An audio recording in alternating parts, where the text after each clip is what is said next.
my water just broke. I felt like things really intensified. She was right there and she was coming. It was an amazing feeling. I'm going to cry just thinking about it. I could feel her head. We heard her cry. We were squeezing hands and she was screaming. I'm Bryn Hunt Palmer, and you're listening to The Birth Hour. This podcast is designed as a safe place to come together and share childbirth stories. Stick around and join us to hear informative and empowering birth journeys from all over the world. Today's episode is sponsored by Mountain Meadow Herbs. Help prepare your body for birth with their leading herbal birth prep supplement called Gentle Birth. Gentle Birth is a midwife-approved, time-tested liquid herbal formula that more than 100,000 women have chosen to help prepare their bodies for birth. Gentle Birth is a perfect blend of herbs formulated with the wisdom of Amish midwifery like red raspberry leaf, milk thistle, wild yam root, and 9 more thoughtfully blended herbs known to help lessen labor pains, improve uterine muscle tone, manage bleeding, and even ease you and baby into nursing by reducing postpartum letdown. Trusted for over 20 years and earning thousands of rave reviews and testimonials from midwives and mothers alike, Gentle Birth is Mountain Meadow Herbs' signature product. But they also have a full range of herbal remedies for all your family's needs, from infants to adults of all ages. Find out more at mmherbs.com and take advantage of this special offer by using the code BIRTHHOUR for 10% off and free shipping on your first order. That's BIRTHHOUR at mmherbs.com. At the end of this episode, I talk with Nicole. She works at Mountain Meadow Herbs and also took the Gentle Birth supplement during her last pregnancy. So stay tuned for that conversation. Before we get to today's birth story, I want to talk a little bit about our online childbirth course. It's called Know Your Options, and this is the course you've been looking for if you just have that gut feeling that you know you should be taking a childbirth course, but maybe the one that's being offered to you by your care provider is not exactly what you're looking for. It might be more catered towards the type of birth they want you to have versus making you informed of all your different options and how to address different things that happen in birth, because as this podcast has shown us, birth is very unpredictable. So we would love to have you check out our 12-module course. You can go to thebirthhour.com/course to see detailed outlines of what is included in the course. You will also get a bonus course called Beyond the First Latch that is an additional 6 modules all about pumping, feeding your baby, going back to paid work if that's part of your plan. And we have a special coupon code for you. It's 100OFF for $100 off enrollment. Again, that's thebirthhour.com/course. And last thing before we get to the episode, we also want to share that we have a Patreon page. This has been going for about 7 years now, and it's a place where you can support the Birth Hour, but you get fun perks in return, like access to over 600 additional birth stories that are not in your main podcast feed, and of course, membership in our private Facebook group at the $5 a month or more level. This is the best place on the internet. You hear people talk about it a lot on the podcast. It's a great place to get support, find friendship, get questions answered, and connect over our love of birth stories. So check that out at patreon.com/birthhour. Today's birth story guest is Mariah, and she has 2 birth stories to share, both hospital births with a doula, the first with an OB and the second with a midwife. Mariah's partner, Matt, also shared his perspective of the births on our partner podcast, which you can listen to by becoming a co-producer level of our Patreon membership. You can find out more about that again at patreon.com/birthhour and listen to our entire collection of partner podcasts where my husband did the interviewing and talked to partners about their perspective on pregnancy, birth, and postpartum. But today we're hearing Mariah's point of view, so let's get to Mariah's story. Hi, Mariah. Welcome to the Birth Hour. Thank you for being here today. Thank you so much, Bryn. Yeah, I'm excited to hear your stories. But before we get to that, can you tell listeners a little bit about you and your family? Yeah, my name's Mariah. I'm married to my high school sweetheart, Matt. We have 2 kiddos, a 5-year-old little girl and a 1.5-year-old little boy. I'm a total birth nerd, and I've loved the podcast for many, many years. So I'm very excited to be on to share our stories. Oh, awesome. All right. Well, let's go ahead and go back to your first pregnancy and how that went. Yeah. So our birth journeys began back in 2018. I was seeing my regular OB, who I absolutely loved, and I was explaining to her in a regular GYN appointment that I had this irrational fear of having a blood clot while pregnant. I'm a pharmacist by trade, and during pharmacy school, we learn about how when you're pregnant, you have an increased risk of blood clots, and I have a family history of blood clots. So I just always had this irrational fear. I was explaining this to my OB, and she agreed to run some tests for me just to put my mind at ease. But unfortunately, one of the tests came back slightly positive for an antibody associated with antiphospholipid syndrome. And so women who have antiphospholipid syndrome have an increased risk of infertility, miscarriage, stillbirth, and blood clots. And so this kind of changed and shaped the way that I envisioned my births and pregnancies going. There wasn't a lot of evidence of what we should do since I only had a slightly elevated antibody, but no diagnosis yet. So we talked to a couple of specialists and decided on taking an aspirin while trying to conceive, and then throughout both my pregnancies as well.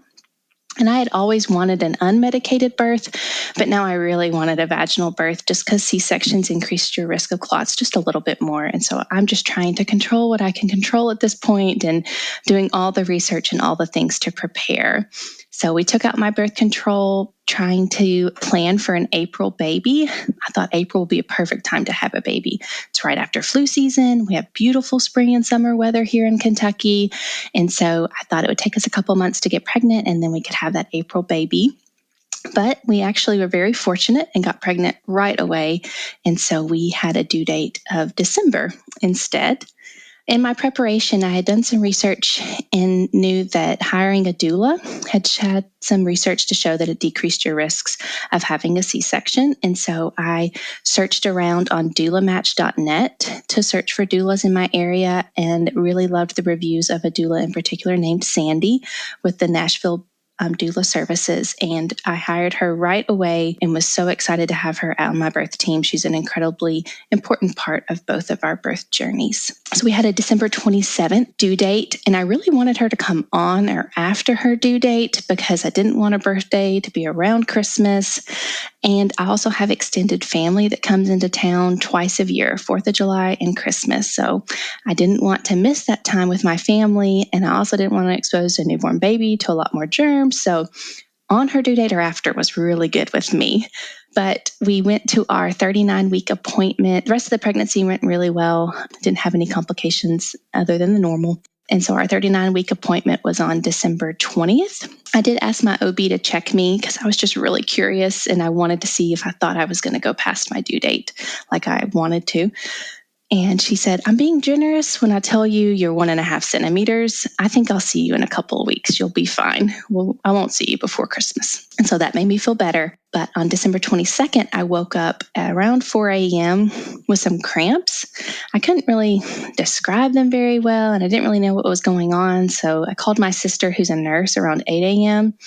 And I was describing them, and I was asking her, do you think this could be a UTI? Like, it's a Saturday. Should I go to urgent care or something? And she said, okay, let me get this straight. You're having cramps. They're coming and going. You're 9 months pregnant. Maybe you're in labor. And I was like, no, there's no way I'm in labor. This baby's not supposed to come for another 1.5 weeks. I'm not in labor. That's not what it is. She's like, okay, yeah, sure. Call me when your water breaks. Around 11, I texted Sandy, and she was like, well, if it's early labor, the best thing you can do is rest. So I tried to take her advice and rest and lay down, take a nap. Around 3 p.m., Matt had been working outside, and he came inside to get ready. We had Christmas at my family's house that night, and he came inside to get ready, and I had packed up the whole house with all like the Christmas presents and stuff on one side. And then on the other side in the chair next to the door was all of the things that we had to prepare to get ready for the hospital. You know, first time mom, I had like 10 lists of things I wanted to take with me to the hospital to help with our birth. And he walked in and he was like, what's all this stuff? I said, oh, in case we have to go to the hospital. He was like, what do you mean in case we have to go to the hospital? I thought you weren't in labor. I thought you thought these were just cramps. And I was like, oh, yeah, they're not real labor. It's fine. Just go take a shower. We're going to go to mom's. So we went to my mom and dad's for Christmas. We're opening up presents. And at one point, I was having the contractions and I was trying to time them. And I never really heard anybody describe contractions like this before, so I still didn't think they were real. But they weren't ramping up super intense and then get better. And I couldn't put my finger on like when to press the timer to say, yes, this is a contraction. Okay. And now it's gone. So I was having a hard time trying to figure out how to time them or when to time them, but I was trying to track them throughout the day. And I just had my phone sitting down next to me in the chair while we're at Christmas with my family, and I'm opening up presents and pressing it when the contractions are coming and going. And at one point, my niece was opening up a present we had gotten her, and I was having a contraction. I could no longer talk through them. I'm like smiling and breathing, and she's saying, "Oh, thank you, Aunt Mariah, for my present. Oh, you're welcome." It's what I'm supposed to have said, but I can't talk anymore. So everyone stares at me. They're like, "What's going on with Mariah?" The contraction passes, and I say, "Oh, you're welcome, you're welcome." And then I get up to go into the other room, and Matt could tell something was off. He looked down at my phone, and he was like, "Mariah, they're 8 minutes apart. Do you think we need to maybe, leave now?" And I was like, no, it's fine. It's fine. I don't even know what I'm timing here. I'd walked into the other room to go get more food, and there were stairs next to the table, and I had another contraction. And I'm leaning over the stairs, and I'm swaying over the stairs, and my nephew is there, and he looks at me, and he says, "Aunt Mariah, please don't have this baby here." And Matt said, "Okay, you're scaring the children, so now I think it's time to we go ahead and go." So we packed up and left the house and headed down to Nashville. We live about an hour from where the hospital was that I had to give birth due to my insurance. And so Matt was terrified of having a baby on the side of the 65 interstate. And he had been texting with Sandy all day long and let her know, like, "Mariah's in denial. I think she's in labor. I'm taking her down to Nashville." We had luckily had a generous offer of letting us stay in an Airbnb house that wasn't being used that night. So it was a little bit more comfortable than getting a hotel room. And he was like, "We're just going to stay at this Airbnb house and get comfortable. And if things fizzle out, that's fine. But if they intensify, at least we're closer to the hospital." And so Sandy met us there around 6:45, and I was having a contraction pretty much when she walked in the door, and I wasn't handling it very well because I was like standing up. I was trying to like get all of our stuff in. I was tensing up. And as soon as she walked in the door, she went into doula mode. "Relax your face, Mariah. Let's breathe through this contraction." And it was amazing how much different it was with her there versus when I had been trying to deal with them on my own. But she was also having Christmas with her family at the same time. And I felt bad for asking her to stay when I still thought this was not real, that it was going to fizzle out.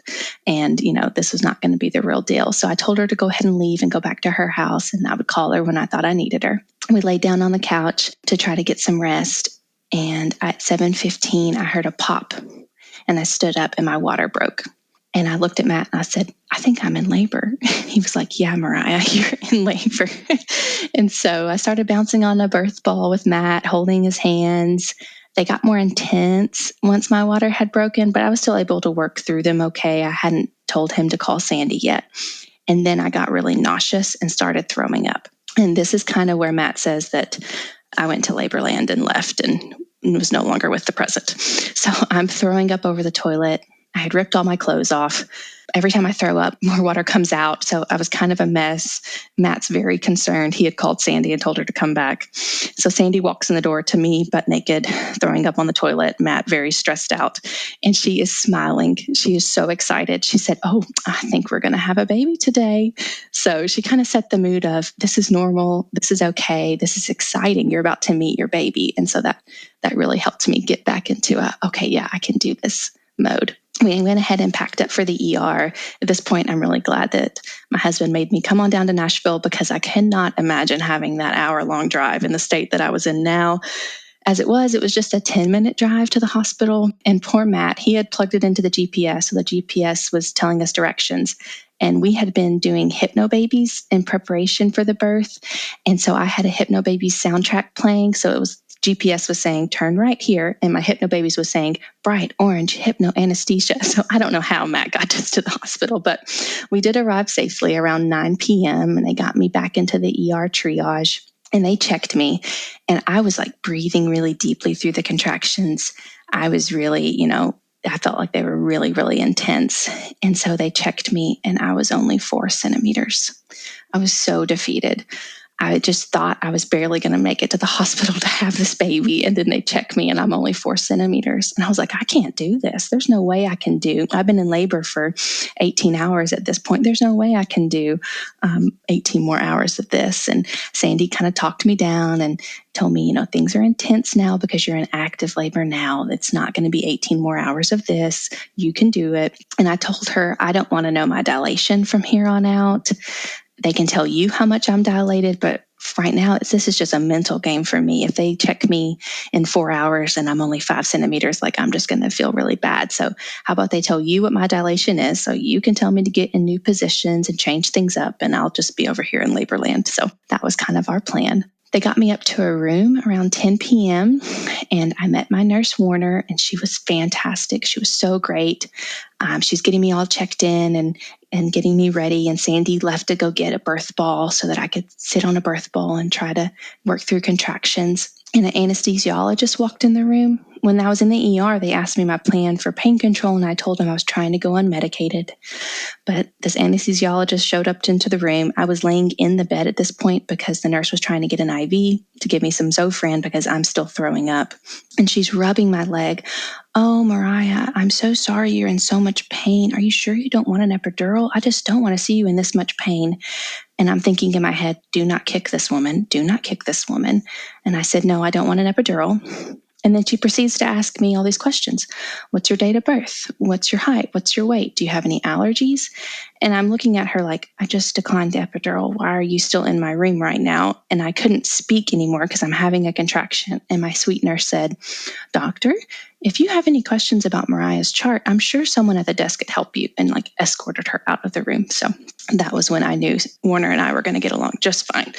So she left and Sandy came back in with the birth ball and got me set up on the birth ball. I was leaning over the bed, swaying on the birth ball, and she was reading me the hypno birthing scripts, which really helped get me grounded, remember to focus on my breath, remember to relax all my muscles and try to visualize my cervix opening with each contraction. And Warner just kind of hung out in the background to get me anything that I needed.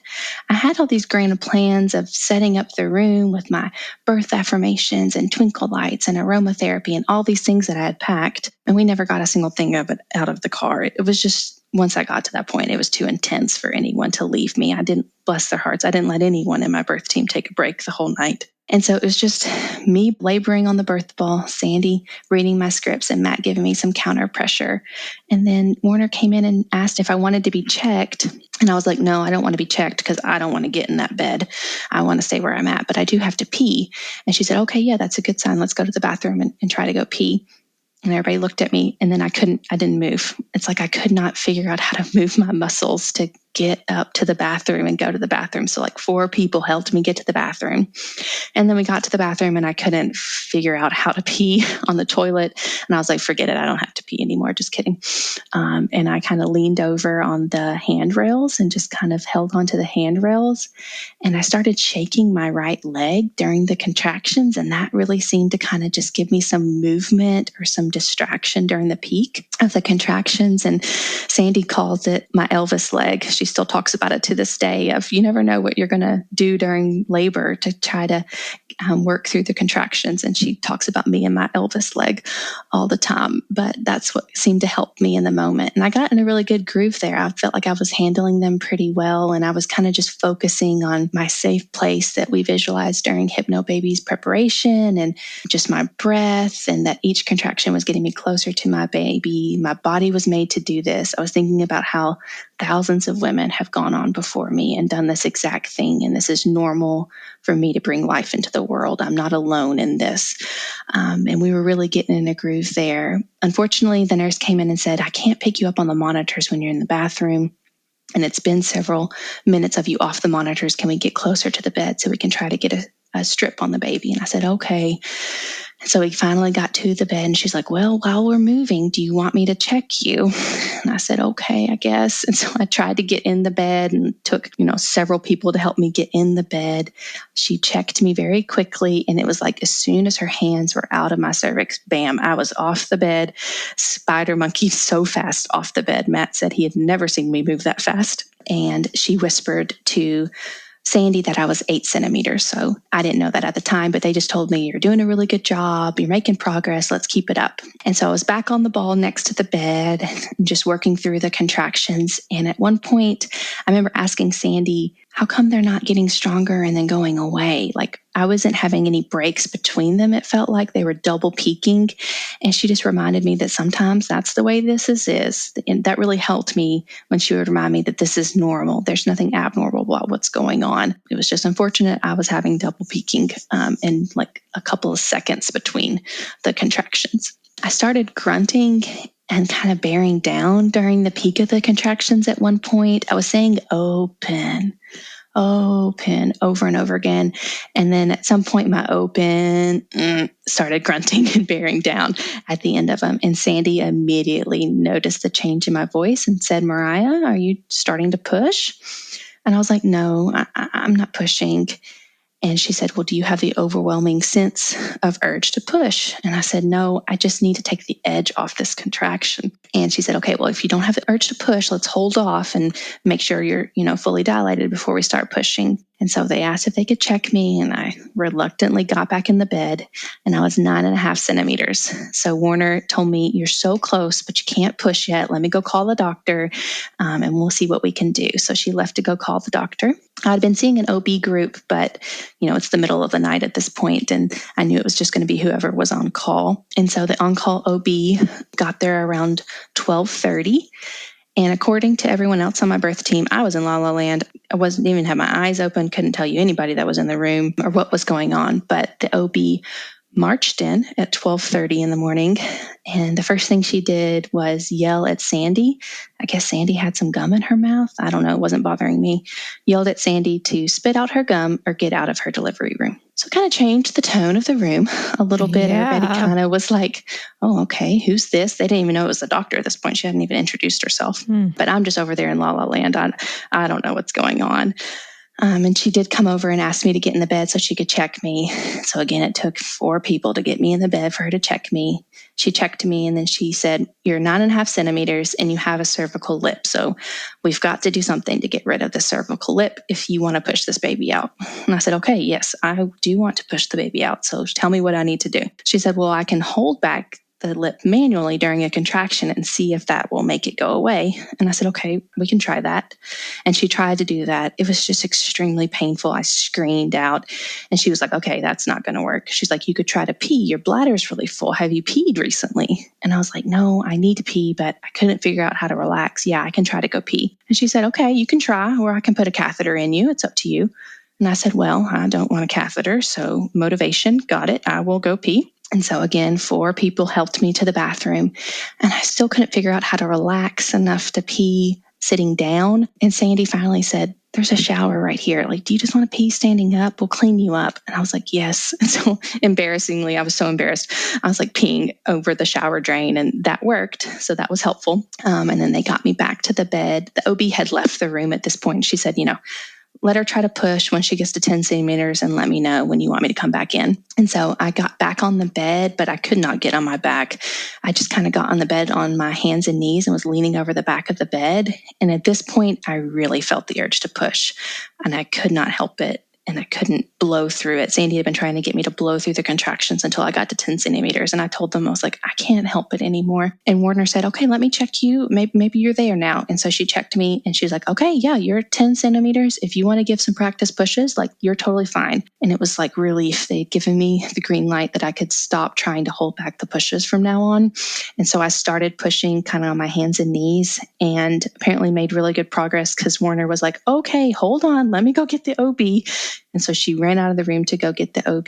She came back in and said, okay, let's push this baby out. Turn back over on your back. And I said, I don't really want to push on my back if I don't have to. I kind of like where I'm at right now.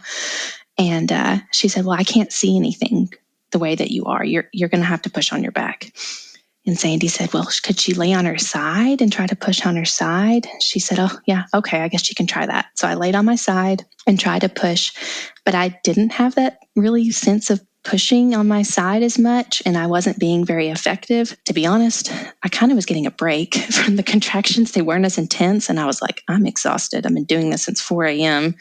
Like, a little nap right now sounds great. So I was pushing, but I wasn't being very effective with them at all. And Nobi said, no, just get on your back. Let's try it on your back. So I got over on my back and started pushing around 12:45 in the morning. And she looked at me and she said, the OB said, how do you feel about an episiotomy? And that was the first time that I had opened my eyes because I was like, what? Did I hear her right? And so I opened my eyes and I said, well, I'd really rather not if we don't have to. And she said, no, you don't have to. I just think it would go faster if you were okay with me doing an episiotomy. And I said, well, can I just have some more time? And she said, yeah, that's fine. That's fine. So I pushed a little bit more. And again, she said, well, how do you feel about this episiotomy? And I said, is the baby okay? She said, oh, yeah, baby's doing fine. I just think it will go faster. You're just really tight. And I said, oh, well, how much time has gone by? Because time means nothing to me at this point. Like maybe I'm pushing for 2 hours. And she said, oh, well, it's 1:04. So I've been pushing for like 15 to 20 minutes at this point. And I was like, oh, okay, well, can I just have some more time then? And she said, yeah, that's fine. You can have some more time. And at this point, I started pushing, and then I vocalized at one point that I was tired. And I just said it out loud because I wanted somebody to tell me, like, it's almost over. You're almost there. The baby will come out. You're almost done. And Sandy started to say that to me. It's okay, Mariah. You're almost done. You've got this. You're strong enough. And the OB said, well, if you'd have let me do the episiotomy, the baby would have been here by now. And I just kind of opened my eyes and looked at her. And now at this point, I'm mad. Yeah. She said the word episiotomy 8 times at this point. And so my sweet nurse Warner goes, Doctor, I think Mariah's made it clear that she does not want an elective episiotomy unless there's a reason for one. Is there a reason that we need to speed things up? And the OB said, no, baby's doing fine. And she said, okay, well, let's just give her a little bit more time. And she turned and looked at me and said, let's get this baby out, Mariah. You ready? I was like, yes. At this point, I'm mad. I'm not going to do my fake pushing anymore. Sandy had found a mirror and she had set it up. So now I could kind of see what I was doing. And that was really helpful to me as well. And then my nurse on the other side had said, why don't you try pushing up? Because she was kind of stuck under my pubic bone, they thought. And so I said, okay, yeah, I can try that. So I gave one push with the mirror, pushing up, and her head was almost all the way out. And I felt the ring of fire. And so I just pushed straight through it. And she was born at 1:31 a.m. It was perfect. And she started screaming right away. And everybody was so excited. And I opened up my eyes, like for the first time, I really looked around and was just so relieved. And I was just like, the overwhelming sensation was relief. The pain was immediately gone. And I was just like, oh my gosh, that really happened. I can't believe I really pushed this baby out. And she's actually here. And so I asked if I could have her because the doctor was kind of, cleaning her up and whatnot. And she said, well, your doula tells me that you want to do delayed cord clamping and the cord's really short. And I was like, oh, okay. I didn't know that was a thing, that the cord could be that short. And she could only reach up to like my legs. And so we compromised with like 30, 45 seconds to delay the clamping. And then Matt cut the cord. And the OB went to hand her to me. And then I was kind of looking around the room and I realized there's a bunch of people in this room. Apparently they had called in the NICU team because there was meconium in my water. And so the NICU team kind of like went to grab the baby. And the OB was like, this baby is fine. I'm handing her to her mother. And so she handed her to me. So at that point, the bedside manner was helpful to me. But she handed her right up to me and she was screaming and so perfect. So she handed her right up to me, right to my chest. And so past the placenta, I'm just like staring in bliss at my perfect baby, could not believe that she was finally here. And I hear the OB exclaim, oh no, oh goodness, oh my, you've torn so bad. And I was like, oh really? I would have thought I'd been in a lot of pain if I'd torn that bad. I was having no pain whatsoever. And she said, oh yeah, you've torn all the way up your clitoris, which I didn't even know was a thing that you could tear. And I was like, oh no. And she said, well, I bet you wish you would have let me do that episiotomy now. She couldn't help herself. And I was thinking, well, yeah, I guess so. If you said I've torn as bad as that, yeah, I guess so. I didn't say anything out loud. I was just thinking this. And then she poured water. I could feel her pour like warm water all over me. And then she said, oh, you know what?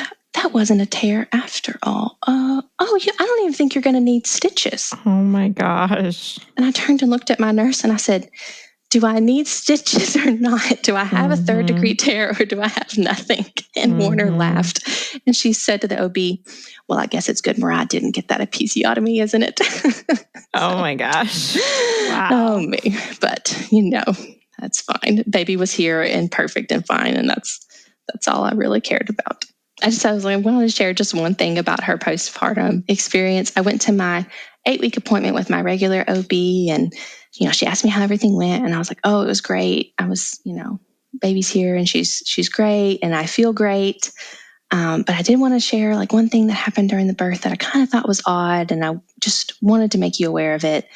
The on-call OB, and I told her name, really pushed this episiotomy, I feel like, several times. And Matt was really upset about it at this point. He's at the appointment with me and he's like, yes. I was like, we had talked about, because with my OB, I went through my birth plan or my preferences and we had talked about several things. And one of the things was, a routine episiotomy. And my OB had assured me, Mariah, nothing you're asking for is not standard of care. Like we don't do routine episiotomies anymore unless there's a need for one. And so I hadn't even thought about it since then. And I was like, well, we talked about this during one of my appointments and you assured me that that was no longer standard of care, but it felt like it was being pushed on me in the moment. And she said, oh, I'm so sorry that happened to you. Yeah, we can look into that for sure. And then she paused and she got this look on her face. And she said, on a personal note, that OB delivered both my babies and I had an episiotomy both times. And I never even thought to ask why she was recommending it at the time. Interesting. My own OB didn't feel like she could advocate for herself enough to even ask why a recommendation was being made to her in the moment. So I felt very validated and glad I had done so much research on the front end to be able to advocate for myself. It would have been fine with an episiotomy if there would have been a reason or if she could have given me any reason to need one. Right. That would have been totally fine with me. I just didn't want to have one just to have one. Mm-hmm. So that was that. All right. So what was your kind of decision process as far as having a second baby and age gap and all that? Yeah. So for our next birth, we had talked to Sandy about what would we do differently because we were just so elated about how things went and, everything went really well. But there were a couple of things that I, would love to change. I'd always wanted a midwife as my provider, but because of my insurance and our rural location, we had to give birth at this one hospital, and they didn't have midwives that had privileges. And so between Hallie's birth and Brooks's birth, I had been following the hospital on Instagram. I had been calling. I had been asking if they were going to get midwives. They started doing some renovations and it actually built a birth suite that was geared towards natural birth, and they had given midwives privileges. So I was so excited. I'm like planning on when to get pregnant based on when this birth suite is going to open and they're going to have midwives again. And so finally they were kind of announced like when they thought it was going to be. And so I had already transferred my care to the midwife practice that they had given privileges to. And it was a group of 3 midwives that was associated with an OB group. So if you had any complications or needed a C-section or anything like that, their own OBs would be the ones that would take care of your case as well. And so I told Sandy we wanted to do a midwife. I wanted to put a bra on or something on during labor. That's what I wanted to be differently the next time so that I could share some of my pictures. I would love to labor in the tub and I didn't want to push on my back. That was really the things that I wanted differently. And Sandy was like, okay, yeah, we can work with that. So we took out my birth control again, trying to plan for this elusive April baby. And we got pregnant pretty quick last time, so we'll try to plan for an April baby again. And this time it took a couple more months longer. It was during the COVID pandemic, and I'm a pharmacist. I work in the ICU, so during this time I'm a COVID ICU pharmacist. So it was just really hard on me. There's a lot of negative outcomes that I took to heart, and I was trying to sleep at night hearing ventilator alarms and code blue alarms, and it just wasn't the best baby making environment. So it took us a little bit longer, I think, the next time to get pregnant. But we got pregnant and we're due with a 4th of July baby. So I think I mentioned that my family comes into town twice a year, 4th of July and Christmas. So apparently that's just when I need to give birth, is when I'm going to have a lot of family around, which is great to have. So convenient. Yeah. So it was funny. We were talking about COVID restrictions, Matt, when they first came out and they were so strict. Matt said, if you could only have one person in the room with you when you gave birth, I would not even be mad if you wanted Sandy instead of me. And I was like, no, babe, I would totally pick you. But I was really glad I didn't have to choose because I needed Sandy with me in the birth as well. So pregnancy went well. Again, it's very fortunate. And this time I'm due in the heat of summer. We had the hottest June we've ever had in Kentucky, and I am ready for this baby to come out. So at my 40-week appointment, I'm still pregnant. I'm talking to my midwife, and I asked her if she could check me and do a membrane sweep if possible. And she said, yeah, I can try to check you. So she checked me. I was 2 centimeters, which I thought was good. And she did a membrane sweep. And that night I had some cramps, but they kind of fizzled out overnight. And the next morning I woke up and I was totally fine. I worked up until I gave birth. I remember waddling around the hospital at one point during rounds, and my favorite pulmonologist turned around and was like, Mariah, when are we having this baby? And I was like, well, today's my due date. So if he wants to come today would be a great day for this baby to come. And the doctor just looked at me with like pure terror and was like, I'm not delivering your baby here. You keep your legs shut.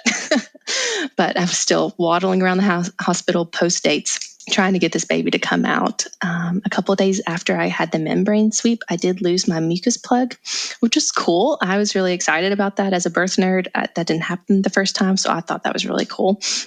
And again, I had some cramps, but it seemed to be like once I laid down and went to sleep, they just kind of fizzled out. On Friday the 8th, I woke up and I was like, I am having this baby today. I am miserable. The midwife had already scheduled my induction for 41 weeks because she didn't want me to go past 41 weeks. And I was like, I'm not having an induction. We're going to have this baby today. So I'd been doing all the things already: mile circuit, stair walking, curb walking, bouncing on the ball. But that morning I got up and I thought I might try to pump. So I hooked myself up to my electric pump. And as soon as I started pumping, I started having strong contractions. And it kind of startled me because however long I would pump for, that's how long the contraction would last. So if I pumped for 30 seconds, I had a 30-second long contraction.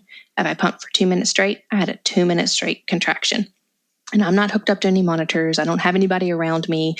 And so I was a little nervous, so I stopped, and contractions kind of went back away. I was still having these cramps I'd been having for a week, but nothing more than that. So I had a friend that came over around 11 in the morning to drop off some extra diapers and stuff, and visited with her. I'm having the contractions, but she, or cramps, but she had no idea. They weren't that intense or anything. And around noon, I was fixing lunch, and my husband was watching a game on the TV. And during a commercial, I had 2 contractions. And I thought, it's been 1 commercial and 2 contractions. I wonder how far apart these are now. I probably should start timing them. So I got them their food, and I pulled up my contraction timer, dusted it off from 3 years before, and I started timing them, and they were a minute apart. And I thought, oh no, I have an hour drive down to Nashville. They can't be a minute apart. And so I told Matt, I said, if you want to take a shower today, you need to go ahead and do it before we head down to Nashville. And he looked up from me and was like, what are you talking about? I was like, I'm in labor. They're a minute apart. We can't talk. Go take a shower. So he got up and went and started getting ready. Second time around, I knew that I didn't need anything to go to the hospital except for myself. And so we packed up my daughter and drove her to my mom's house, and then headed down to Nashville. And it's an hour drive, and I had no contractions the whole drive to Nashville. And I thought, oh no, this isn't the real deal. We're driving down here for no reason. And Matt is still terrified of having a baby on the side of the interstate. And he's like, well, let's just go down to Nashville and we'll, go out to eat or, something if you don't have any more contractions. And I had called the midwife on call number. And the nurse who answered basically said the same thing. Come on down, maybe go to the mall or go to Target and walk around and see if they fizzle out, and then you can go back home. And so we drove to the mall, we parked, and I had a contraction. And I was like, okay, that was a legit contraction. We walked to the entrance of the mall. I had another one. Walked to the bathroom. I had another one. And I was like, I'm going to go ahead and go to the bathroom. And Matt looked at me like, are you going to have the baby in the bathroom? And I said, no, I'm not going to have the baby in the Cheesecake Factory bathroom. It's fine. It's not that intense yet. And so I went to the bathroom, had another one, came out, and I had 3 more, back to back to back. And at the last one, I was leaning over my hands and kind of swaying, and people were stopping and staring at me. And Matt said, okay, you're scaring people. Let's go ahead and get you back in the car and get back to the hospital. So we got back to the hospital around 2:30 in the afternoon, got checked in the ED. And again, I was 4 centimeters. I was so devastated. I was like, no, I thought I was ready. I thought I was going to be farther apart by now, because at this point I'm having those double peaking, strong contractions, just like I had before, that were right before I was ready to start pushing. And I'm not handling them very well at this point. I was like, I can't do this again. I don't know what I'm going to do. And Sandy showed up. Matt had texted her and told her we were at the hospital. And at that point, she showed up, and it was like an angel with a halo of glow around her when she walked into my ER triage room. And she immediately got into doula mode. She pulled out her hypnobirthing scripts. She got me grounded. She got me out of the bed. She's like, what are you doing in the bed? And I was like, I don't know. They made me get in the bed. She's like, get out of the bed. So she gets me out of the bed. I'm leaning over. She finds me a stool so I can kind of sway on a stool. We got back in our groove, and I thought, okay, I can do this. I can do this. As long as Sandy's here, I can do this. And so they came over and asked me, like, what's my plan for pain control? And I said, I really want to go to the birth suites up on the 8th floor, and I don't want an epidural. If you have those birth suites open, that would be great. And they were like, oh, I don't know. We've not had anybody up there yet. We'll go and see. And so they came back and told me that there was another mom up there, which meant that they had enough nurses that they could bring me up there too. So I was really excited. I was going to get to go labor in these beautiful new birth suites. I got up to the room around 3:45 in the afternoon, and I was having such intense contractions. I could not figure out how I was going to get up the elevator to the room from the ER. At one point, I was like, you know what? I'll just stay in this curtained off room. Like, I don't even care. And Sandy said, there's a tub up there, Mariah.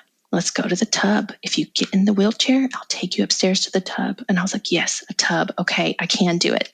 And I realized that if I kind of ignored the start of the contraction and pretended like it wasn't happening, I can make it go away. So if I ignored it and I didn't let it wash over me, if I didn't let it engulf me, I didn't really have any contractions for about a 3-minute period on the way all the way up the stairs. So that was really helpful.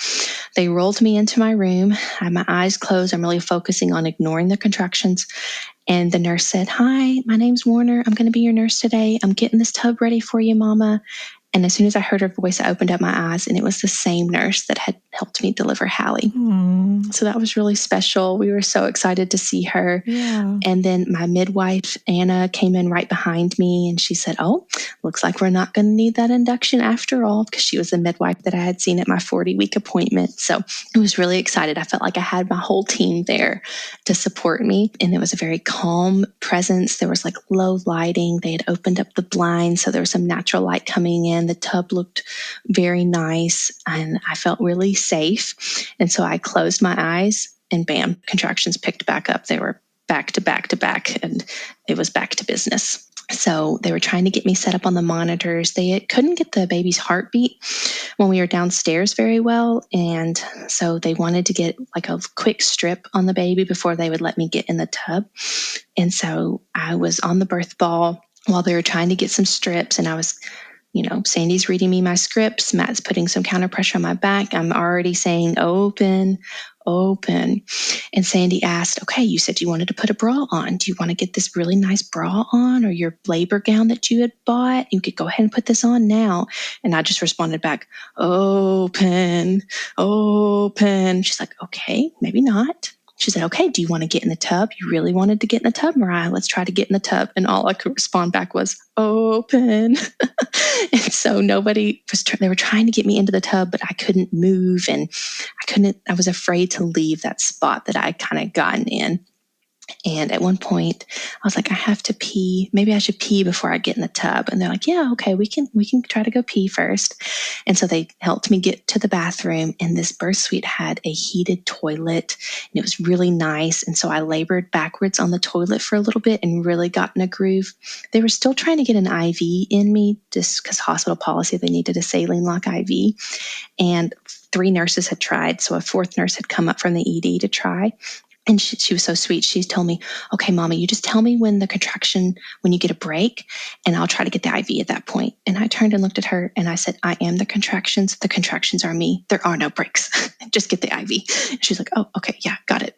While she's trying to get the IV, I'm laboring backwards on the toilet, and I start grunting during the peak of the contraction and bearing down. And Sandy once again said, Mariah, are you pushing? And at this point, I just blatantly lied, because I knew if I told her I was pushing, she was going to make me get up. And I was like, no, I'm not pushing, but I was totally pushing. And the midwife at this point, she had just been like in the background. She was just this calm presence. She was letting Sandy lead me wherever I needed to be to labor. But at this point, she kind of stepped up and said, okay, Mariah, if you feel like you need to push, that's great. I would prefer you not push on the toilet because I can't really catch the baby there. Could we try to get back in a different position? You want to stand up a little bit so I can try to check you to see if you're ready to push. And I said, yeah, that's fine. And once I stood up, I was like, okay, I can make it to the bed. So I kind of walked back to the bed and got back on the birth ball. And they got me hooked back up to the monitors to listen to his heartbeat. And every time I would have a contraction, I started bearing down, his heart rate was decelerating. And I asked her if she could check me because they were telling me to not push yet because they were trying to get the baby's heart reading good. And I said, well, can you check me? I really feel like I need to push. And so she checked me and said, oh, your water bag is bulging. Like that's what you're feeling. It's bulging, but you're not ready to push yet. You're only 7 centimeters. Like you can't push yet. And I said, okay. And so Sandy was coaching me to breathe in for baby and to try to blow out a candle to keep from pushing. So we did that. And his heart rate was still dropping a little bit. And I asked Hannah if she could check me again. It had been like 10 minutes at this point. I was like, I really feel like I need to push. And she was like, Mariah, I just checked you and now your water's broken. So I don't want to check you again. You let me know when you have an overwhelming sense of urge to push. And I was like, I need to push. She said, okay, I'll check you. And Sandy said that she could tell I had leaned over. And when I was trying not to push during the contractions, she could see my labia starting to open. And so she told Anna, you need to check her. And she checked me and I was 10 centimeters. And she said, okay, yeah, if you want to push, that's great. You can go ahead and push. So I gave one push and his heart rate really decelled. And she said, okay, I need you to lay on your left side in the bed and then we can push this baby out. And I said, okay. And I got in the bed and laid on my left side. And she said, whenever you have a next contraction, you can push. I didn't wait for the next contraction. They told me I needed to get the baby out fast. That's all I heard. And so I just gave a really big push and his head came out. And Anna said, okay, hold on one second. The cord was wrapped around his neck. And so she quickly just popped it off and said, okay, you can push the rest of them out. And I pushed the rest of them out at 6:01 p.m. So we had gotten up to the room around 4 o'clock and he was there at 6 o'clock. Wow, much faster. Much faster, yeah. Again, I just had such relief that he was here. I could not believe that he was here. And I kind of opened up my eyes for the first time and looked around the room. And again, there was a ton of people in the room. There was a bunch of student nurses that had come in. And at one point they had asked me if it was okay if student nurses came in to watch. And I was like, yeah, absolutely. That's fine. I don't care. But I'd forgotten that. So there was a bunch of student nurses in. They had called the NICU team in because when she accidentally, I'd forgotten to say that when she checked me when I was 10 centimeters, she accidentally broke my water. And it had like gone everywhere and there was meconium in there. So they had called the NICU team in to make sure he was okay after that. So there was a lot of people in my room and I was just like looking around the room. I was like, oh, wow, there's a lot of people. And then I looked at the tub and I was like, oh, look at that beautiful tub. Can I get in it now? And they were like, no, you can't get in it now. We tried to get you in the tub, but you wouldn't listen. But that's okay. I just didn't have enough time. I didn't need it at that point. They were able to hand him straight up to me. His cord was long enough, so that was good. And he just nestled right into my chest, and we got to do delayed cord clamping. He laid on my chest for an hour. I passed the placenta, and everything went really well. I remember the room was just euphoric. Everyone was so excited. And the nurses were asking Sandy, like, could you come to all of our births? Like, is this what it's like with a doula and a midwife? And then we realized that I was the first one to have given birth in those birth suite rooms. Oh, wow. They hadn't had anybody successfully give birth up there yet. So this was the first time they kind of got to see that. And I'm not sure if they'd had any midwives actually there yet either, since they had just given those privileges over. So it was kind of a new experience for a lot of the nurses, which was really cool. I felt really, really grateful to have been a part of it.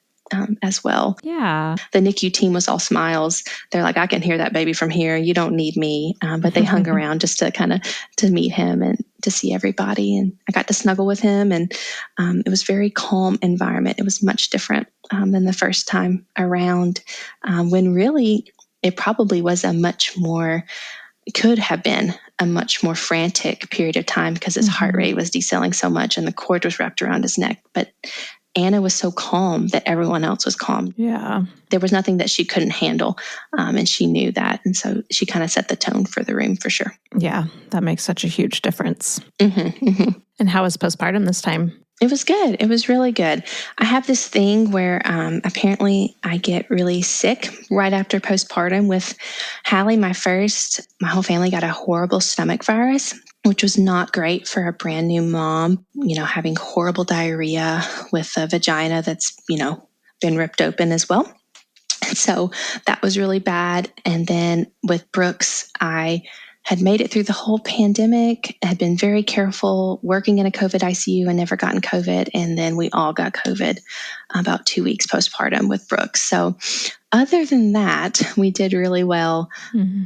Breastfeeding, I had a lot of struggles with my first, and I was worried about that with my second, but breastfeeding was a lot easier with him. And I went on to nurse my first for 2 years, and I'm still nursing Brooks now. So I'm a huge advocate for nursing if that's what the mama wants, and for pumping in the workplace and making that work for people as well, and extended breastfeeding. While I have a lot of coworkers and friends who think at a year mark you have to stop because that's when you have to stop pumping at work, and I've been able to help a lot of mamas and coworkers still be able to nurse and pump after a year mark when that's what they want to do, just by saying you can still do it. It's still okay. So I included a lot of resources for medications and breastfeeding because I'm a pharmacist.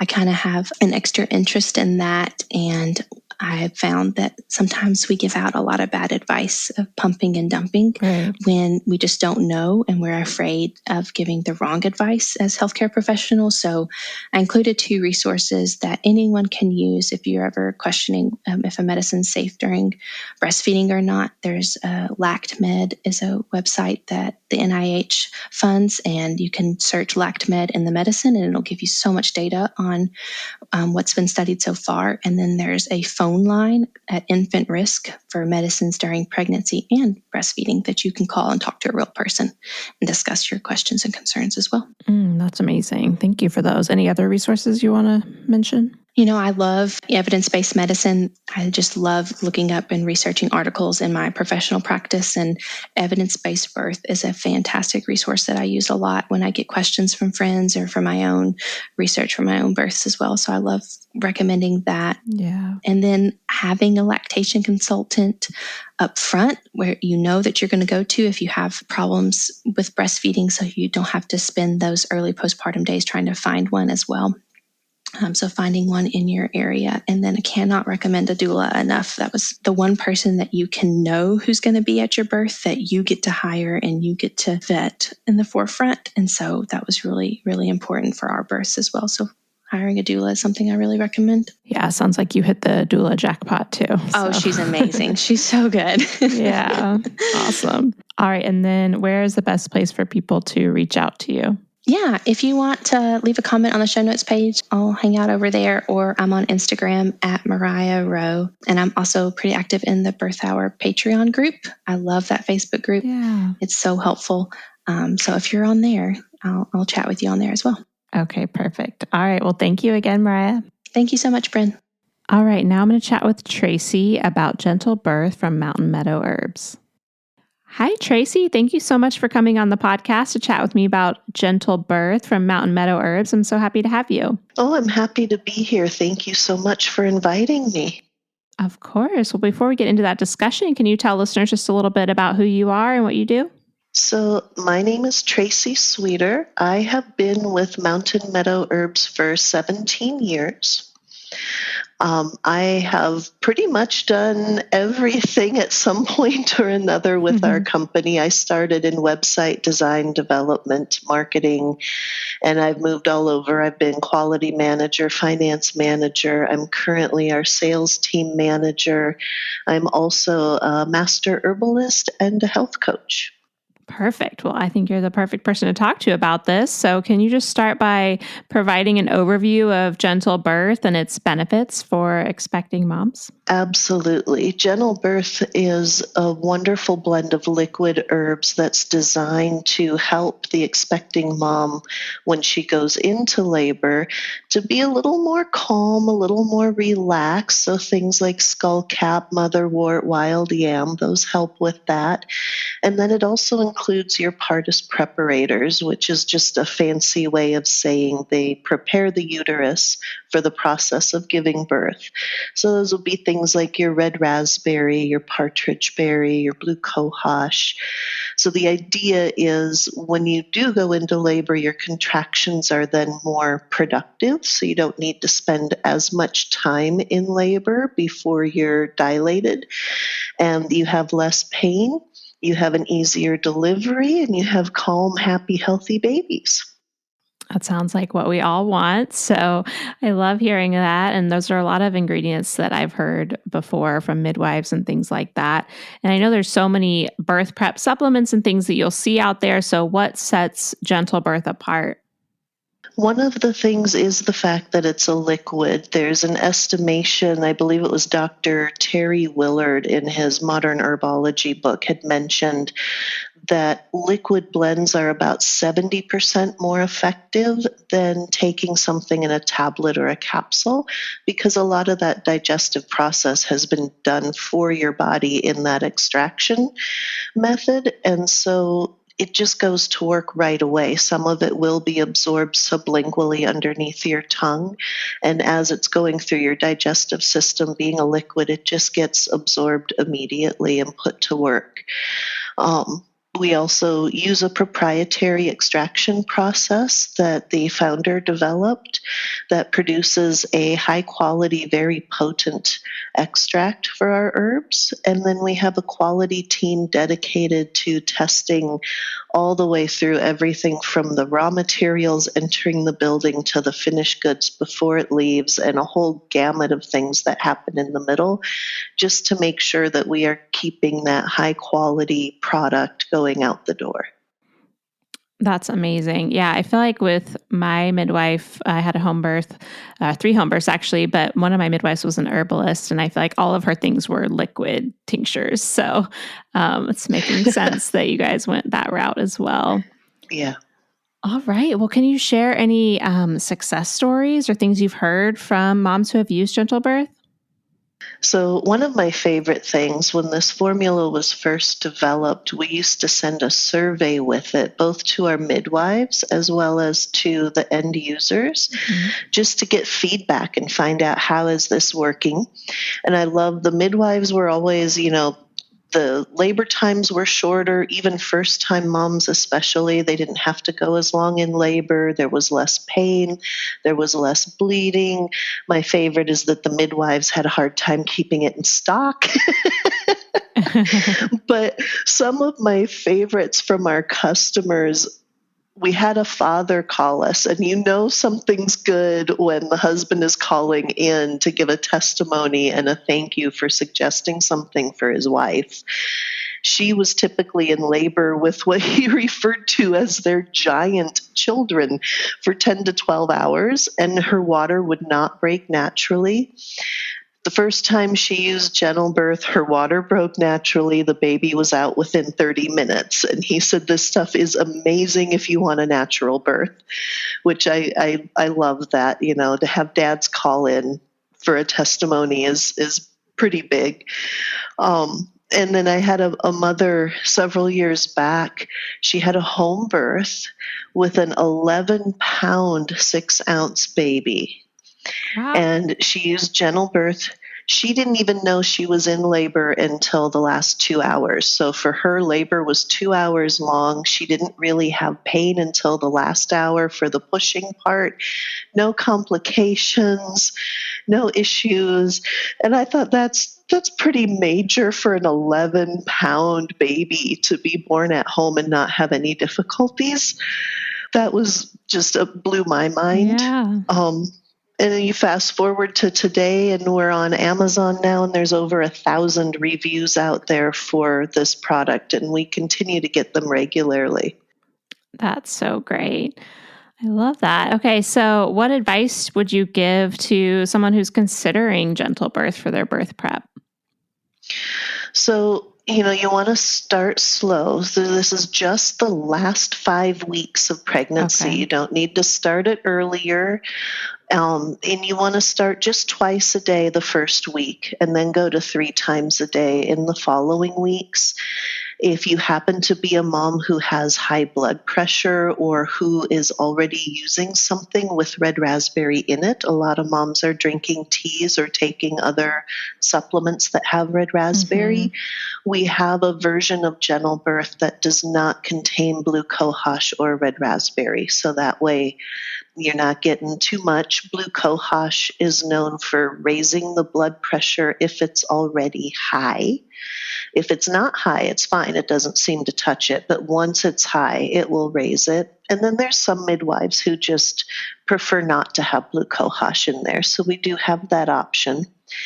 And for those moms who end up having their baby before the bottle's empty, you can continue taking it until your bottle's empty.